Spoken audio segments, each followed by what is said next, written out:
ఇంకేనా ఉన్నావా? ట్రాక్టర్ ఖరాబ్ అయింది తీసుకోతాను రిపేర్కి. ఏం ట్రాక్టర్? ఎక్కడ ట్రాక్టర్?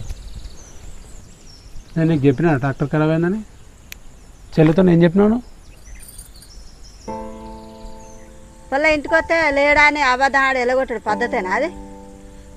మేమేమన్నాం? ఉండమన్నాం ఉండలే, తినమన్నాం తినలే, పోతా అన్నది పోమన్నాం. నా బిడ్డ ఏం చేసింది? నా బిడ్డను ఎందుకు కట్టురు? ఇది పద్ధతి కాదమ్మా. రాఖీ కట్టడానికి వస్తే ఇట్లా పంపేయడం మంచి పద్ధతి కాదు. అది కాదు బిడ్డ, ఇప్పుడు ఎవరన్నా ఏమనుకుంటారు? పెద్దలు ఎవరైనా చూసారు అనుకో, ఆ వచ్చిన ఆడవీళ్ళకు మర్యాద ఇవ్వకుండా పోతా అంటే రేపు మీ అమ్మని అంటారు, మీ అమ్మకి ఇట్లనే వేయించిందా అంటారు నిన్ను. కొంచెం నేర్చుకోవాలి బిడ్డ, ఇట్లా అంటే ఎట్లా చెప్పు నువ్వు? నీకేం సంబంధం? తప్పుడు చేయకుండా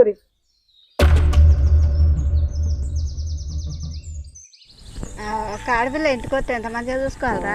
ఆడపిల్లని మంచిగా చూసుకోవాలిగా. మీ ఇంటికి పోతే మీ వదిన మీ అన్న అట్నే చూసుకుంటారా? నువ్వు మీ అన్న మీ వదిన నిన్ను ఎట్లా చూసుకుంటారో నా పిల్లలతో వచ్చినప్పుడు మంచిగా చూసుకోవాలిగా. అత్త మాత్రం నీకు లెక్క, నా బిడ్డకు లెక్క. మధ్యలో రాకు,